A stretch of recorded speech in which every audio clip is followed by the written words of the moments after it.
जय हिंद दोस्तों, कैसे हैं आप सभी और कैसी आपकी तैयारी चल रही है। आई होप आप सभी अच्छे होंगे और अच्छे से अपनी तैयारी कर रहे होंगे। तो दोस्तों, आप में से कई भाई लोग कमेंट्स कर रहे हैं कि सर इसके ऊपर एएसआई के ऊपर थोड़ा डिटेल वीडियो बना दीजिए। इसका एग्जाम पैटर्न क्या होता है, किस सब्जेक्ट से कितने क्वेश्चन आते हैं और इसका जो युग्म है यानी कि जो जोड़ा है वो किस तरीके से है।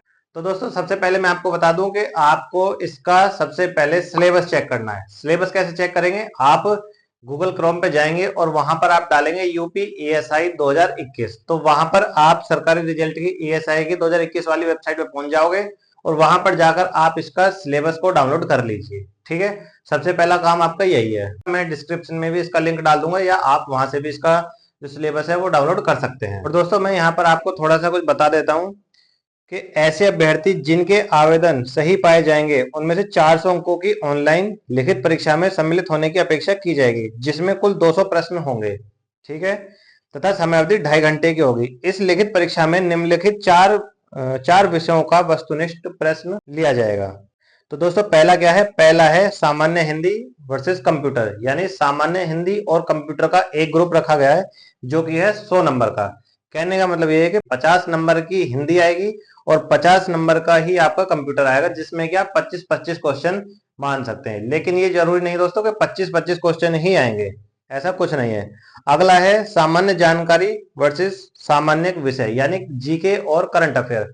तो जीके और करंट अफेयर का भी यही है, 100 नंबर का पेपर है और 50-50 अंकों में ये डिवाइड कर दिया गया है, यानी 25-25 क्वेश्चन का यहाँ पर भी आपका बन सकता है।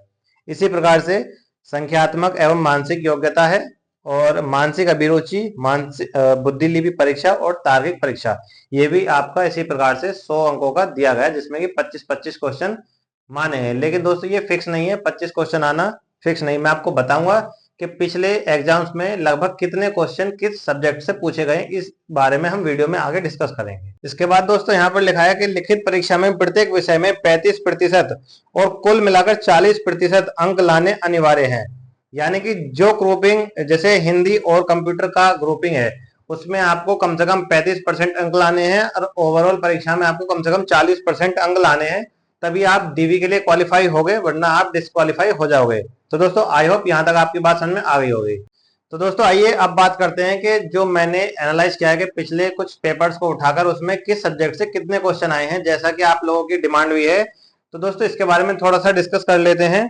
जहां तक मुझे जानकारी मिली है, हिंदी में आपके 23 से लेकर 25 क्वेश्चन यहाँ पर पूछे गए हैं। कंप्यूटर में आपके 22 से लेकर 23 क्वेश्चन तक पूछे गए हैं। और दोस्तों, सबसे ज्यादा सवाल यानी क्वेश्चन पूछे गए वो है दोस्तों आपके जीके से। जीके में लगभग 50 से लेकर 55 क्वेश्चन तक पूछे गए हैं और दोस्तों इसी में आप लोग मार खाएंगे। दोस्तों, मैं यहाँ पर आपको बता दूं कि जीके जो होता है एक स्कोरिंग सब्जेक्ट होता है, यानी कि बाकी जो सब्जेक्ट होते हैं दोस्तों वो एक लिमिटेशंस होती है उसमें, लेकिन जीके की कोई सीमा नहीं होती है। जीके को आप जितना याद करेंगे, जितना पढ़ेंगे, वो उतना अच्छा रहेगा। तो मैं आपसे रिकमेंड करूंगा कि आप जीके को ज्यादा से ज्यादा पढ़ें और अच्छे से उसकी प्रैक्टिस करें। इसके बाद दोस्तों, करंट अफेयर में लगभग 10 से 12 क्वेश्चन यहाँ पर पूछे गए हैं। करंट अफेयर लास्ट आप पिछले 6 महीने के पढ़ना, जब आपका एग्जाम हो तब से लेकर पिछले की 6 या 7 महीने की आपको करंट अफेयर पढ़नी है, उससे ज्यादा आपको करंट अफेयर नहीं पढ़नी है। इसके बाद दोस्तों आपका मैथ में लगभग 28 से 30 क्वेश्चन यहाँ पर पूछे गए हैं। इसके बाद है मेंटल एबिलिटी, इसमें भी आपके 25 से 27 क्वेश्चन तक पूछे गए हैं। इसके बाद दोस्तों आपका रीजनिंग में आपके 39 से 40 क्वेश्चन पूछे गए, यानी कि रीजनिंग का भी काफी अच्छा हमें यहाँ पर देखने को मिला है।